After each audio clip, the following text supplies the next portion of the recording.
Pagi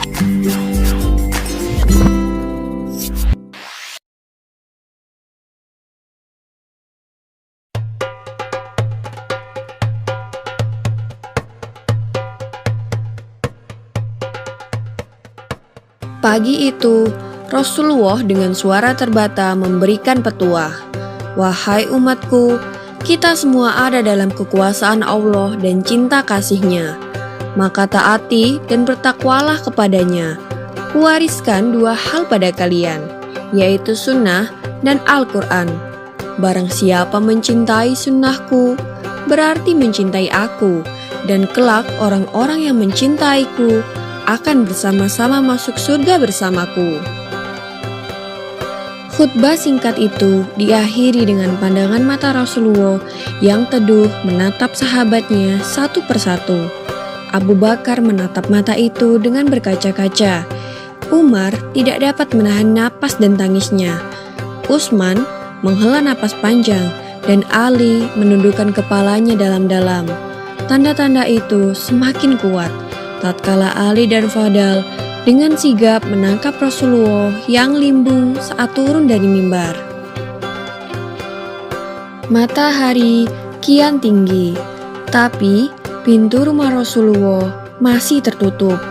Sedangkan di dalamnya, Rasulullah sedang terbaring lemah dengan keningnya yang berkeringat.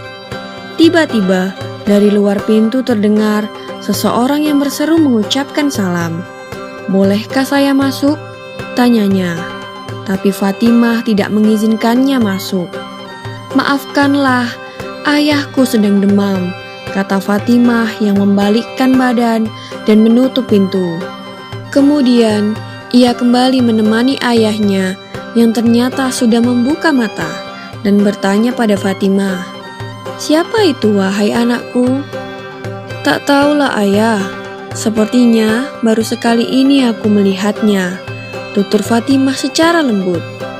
Lalu Rasulullah menatap putrinya itu dengan pandangan yang menggetarkan. "Ketahuilah, dialah yang menghapuskan kenikmatan sementara. Dialah yang memisahkan pertemuan di dunia. Dialah malaikatul maut," kata Rasulullah. Fatimah pun menahan ledakan tangisannya. Malaikat maut datang menghampiri, tapi Rasulullah menanyakan mengapa Jibril tidak ikut menyertainya.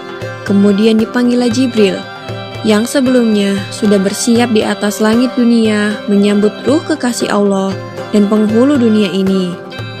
"Jibril, jelaskan apa hakku nanti di hadapan Allah?" tanya Rasulullah dengan suara yang amat lemah.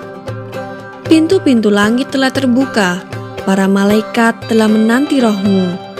Semua surga terbuka lebar menanti kedatanganmu," kata Jibril. Tapi ternyata itu tidak membuat Rasulullah merasa lega.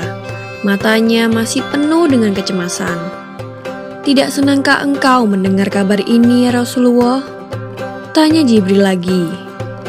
"Kabarkan kepadaku bagaimana nasib umatku kelak," tanya Rasulullah. "Jangan khawatir, wahai Rasulullah, Allah telah berfirman kepadaku, kuharamkan surga bagi siapa saja, kecuali umat Muhammad telah berada di dalamnya," kata Jibril. Detik-detik itu pun semakin dekat. Saatnya Israel melakukan tugas. Perlahan, ruh Rasulullah ditarik. Nampak seluruh tubuh Rasulullah bersimbah peluh. Urat-urat lehernya menegang. "Jibril, betapa sakitnya sakaratul maut ini," perlahan Rasulullah mengadu. Fatimah pun terpejam. Ali yang berada di sampingnya menunduk semakin dalam dan Jibril memalingkan muka. "Jijikkah kau melihatku hingga kau palingkan wajahmu, Jibril?" tanya Rasulullah pada malaikat pengantar wahyu itu. "Siapakah yang sanggup melihat kekasih Allah direnggut ajal?" kata Jibril. Lalu kemudian terdengar Rasulullah mengadu, "Karena sakit yang tidak tertahankan lagi. Ya Allah, dahsyat sekali maut ini. Timpakan saja semua siksa maut ini kepadaku, jangan pada umatku." Lalu badan Rasulullah mulai dingin. Kaki dan dadanya sudah tidak bergerak lagi. Bibir Rasulullah bergetar seakan hendak membisikkan sesuatu. Lalu Ali mendekatkan telinganya.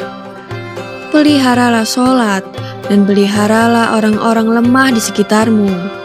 Di luar pintu, tangis mulai terdengar bersautan. Para sahabat sedang sangat bersedih. Fatimah menutupkan tangan di wajahnya, dan Ali kembali mendekatkan telinganya ke bibir Rasulullah yang mulai kebiruan. Rasulullah pun mengucapkan kata terakhirnya, yaitu, "Umatku, umatku, umatku." Dan berakhirlah perjalanan hidup manusia mulia yang memberi sinaran itu. Semoga kita mendapat hikmah dari kisah ini dan semakin menambah kecintaan kita kepada Sang Kekasih Allah, Rasulullah SAW, karena saat akhir hayatnya beliau hanya mengkhawatirkan kondisi umatnya kelak.